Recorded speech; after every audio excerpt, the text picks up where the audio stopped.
Hey folks, in this video, let's talk about why H1B visa system in the US is currently getting some heat.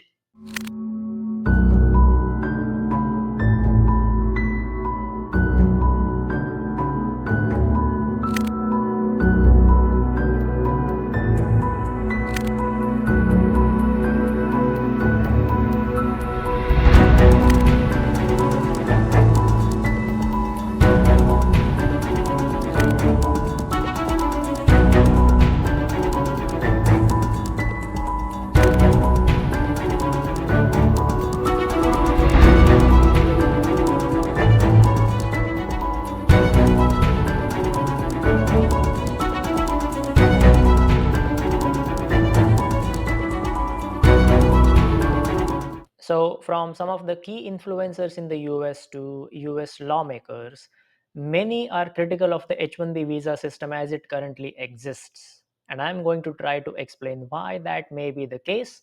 In my opinion, there is an objective reality on one hand and an emotional reality on the other. Let's start with the objective one.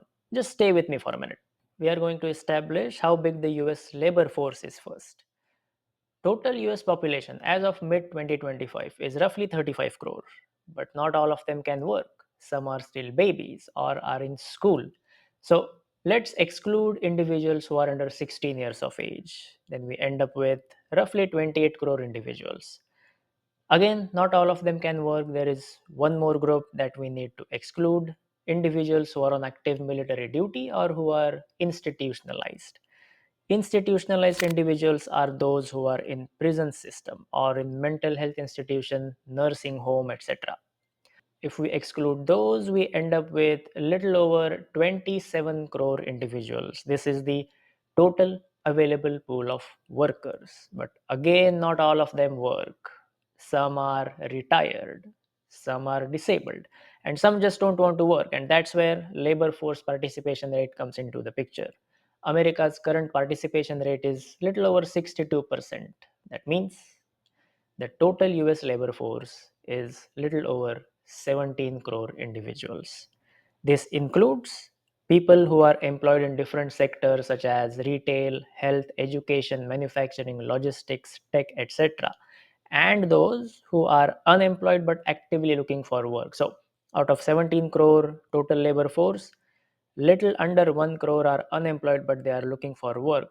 That's where our unemployment rate of 4.3 comes from. What's the point?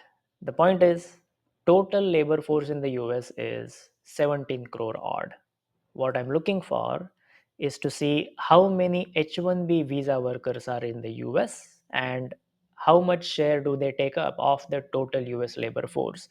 If it is significantly larger, then that's a problem. So, as of 2019, there were roughly 6 lakh H1B visa holders in the US labor force. There is no current official data indicating how big the H1B labor force is at present. So, we are going to try and estimate that number. On average, of all H1B visas that are issued each year, about 72% go to the workers from India. We also know roughly how many new H1B visas were issued each year since 2019.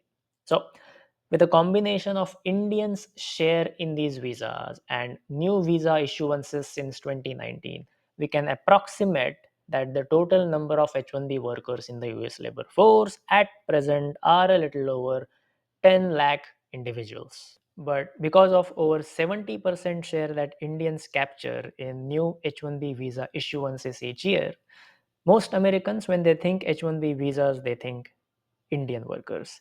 And because most Indian workers on H1B in the US work in tech, they think Indian workers in tech when they think H1B visas. So we need to find out how many Indian workers are in the US labor force who are on H1B visas. That number comes out approximately to be a little over 8 lakh individuals. In conclusion, H1B visa workers from Indian origin in the US labor force make up less than half a percent share. If you see this huge rectangle as the total US labor force of over 17 crore individuals, the tiny blue sliver at the end, if you can see that, that is the share of Indian H1B workers in the US labor force. One out of every 207 workers are on H1B visa that are from India. If you see a big circle as the total US labor force of over 17 crore individuals, the tiny yellow circle at the bottom, that is the share of Indian H1B visa holders in the total US labor force. So, objectively speaking, Indians on H1B visas make up a tiny portion of the total US labor force. That's the objective reality. On the other hand, the emotional reaction that we are seeing against the H1B visas is coming from a slowing US economy. Here's how. This is the monthly job creation data in the US economy since April 2023. For each month, you see monthly average of annual job created in that year. And what do we observe? The job creation each month was clearly slowing down. Now, a key point to understand here is this. BLS, or Bureau of Labor Statistics, releases these job creation numbers every month based on surveys and mathematical modeling. With time, they get better data, and every so often they revise job creation numbers that were previously reported. Now, some revisions to these numbers came out in early September 2025. Based on that, what do we see? The job creation was still slowing down. So, gray bars are the revised job creation numbers. So, you can see the job creation was still going down, but on top of that, what we initially thought were the jobs created in the US economy each month, a lot fewer jobs were being created, and even from that lower base, they were falling. And in June 2025, there was a net reduction of jobs. Point being, fewer jobs being created in the economy means people are having a hard time when they go out looking for jobs. With that in mind, now let's add one more data point to this graphic. We know how many new H1B visas were approved in the last 2 years. If we convert this number into monthly H1B job creations and add that to our graphic, what do we see? So now your black bars are these monthly H1B jobs added. Compared to orange bars, they are still tiny. Even when you compare with revised job numbers, the gray bar, the black bars are still tiny, but now the gap is much smaller. What's the point again? A slowing jobs market means many Americans who are looking for jobs are now in a rough labor market, or have been in a rough labor market that's getting worse.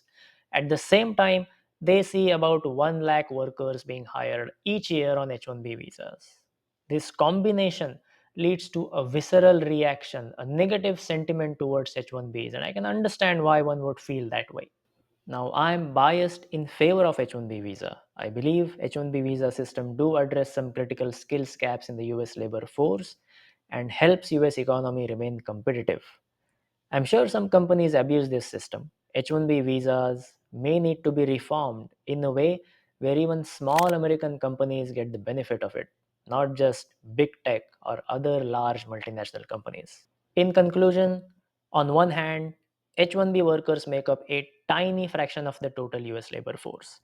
It's difficult to make an argument that fewer than 9 lakh folks are going to steal about 17 crore jobs. The numbers just don't add up. On the other hand, though, most Americans are navigating a slowing or even a declining jobs market. So, when you or someone you love is finding it difficult to land a job in this rough labor market, and at the same time you see over 1 lakh H1Bs being hired each year, I can understand how that would evoke a negative reaction. I hope you found this analysis interesting. I'll speak with you again next week. Until then, take care.